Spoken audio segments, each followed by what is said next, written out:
Ce n'est pas un dessin qui trône à l'entrée de l'école maternelle Le Cléache, mais bel et bien un portrait, une photo de la mère adjointe chargée de l'éducation de 1977 à 1983, et dont l'école porte le nom, Madame Janine Le Cléache.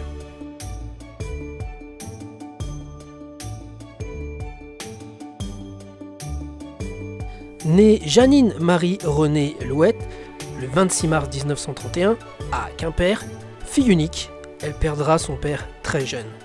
Elle suit ses études également à Quimper, où elle y rencontre son mari. Nous avons réussi à rencontrer deux de ses enfants ainsi que son mari qui ont bien voulu nous parler de son parcours, qui était Janine Le Cléache. Nous avons fait connaissance à Quimper. Elle suivait des études au lycée Briseux et moi je suivais des études au lycée La Tour de Verne.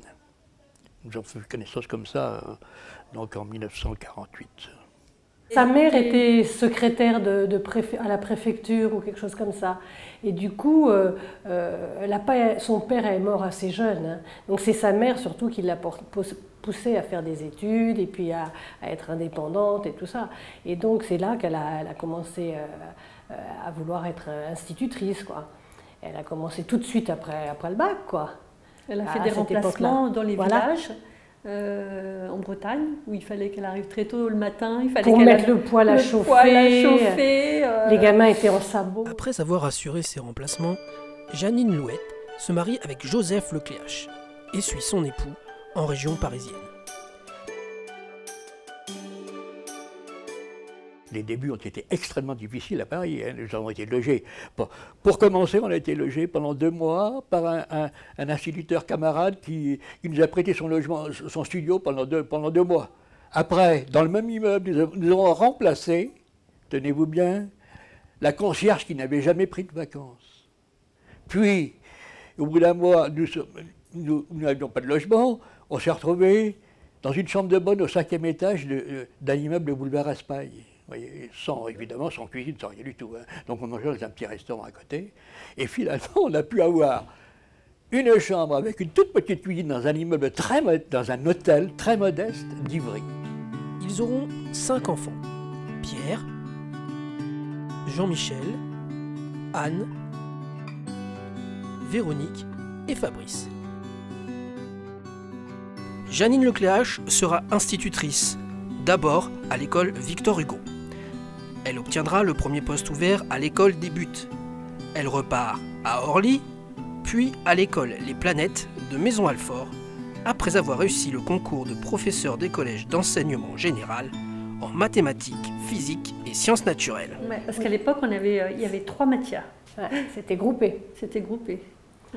Elle aimait beaucoup les sciences naturelles. Ouais. Elle aimait beaucoup tout ce qui concernait la nature, des choses comme ça. Elle nous a fait beaucoup découvrir la forêt, des leçons de choses sur les scarabées, les choses comme ça, et les minéraux, et les pierres. Et les pierres. Et c'est ça qui a incité mon frère Jean-Michel et moi à devenir géologue.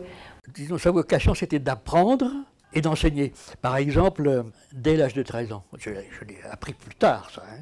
Dès l'âge de 13 ans, elle s'était inscrite aux Éclaireuses de France, qui est un mouvement de scoutisme laïque. Voyez.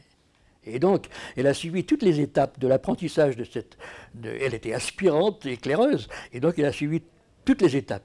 J'ai retrouvé par hasard ce document-là, et j'ai vu que vraiment elle était motivée par apprendre et aussi renseigner.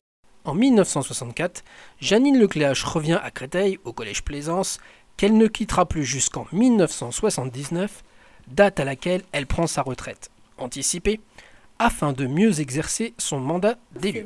C'était une femme généreuse.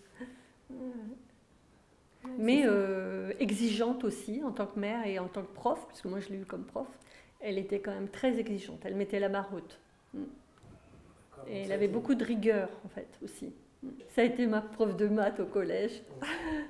C'est pas les meilleurs souvenirs pour moi, parce qu'elle était très exigeante justement. Et j'avais beaucoup de mal à l'appeler madame, en fait je l'appelais maman, mais c'est pas pour ça qu'elle me favorisait, au contraire. Hein. Elle était très dure même.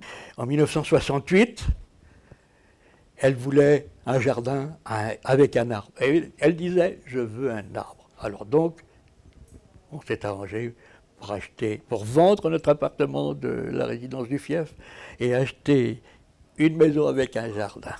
Ah, il y avait un arbre, oui. Il y avait un arbre, même plusieurs.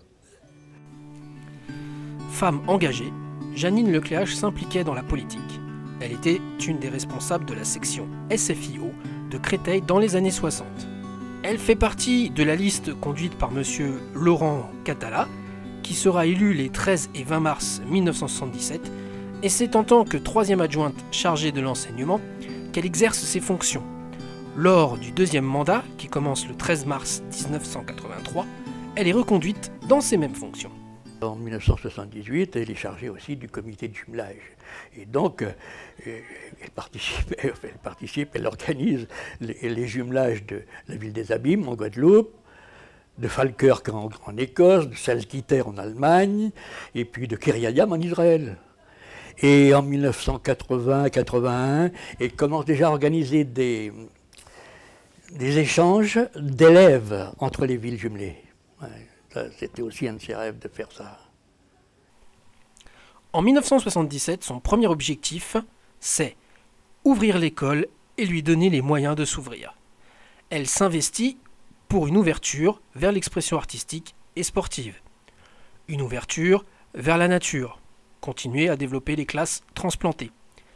Elle agit également pour l'intégration des enfants handicapés moteurs et mentaux dans les classes traditionnelles. Elle a beaucoup travaillé sur le plan de cette école, Jeanine Lecléache.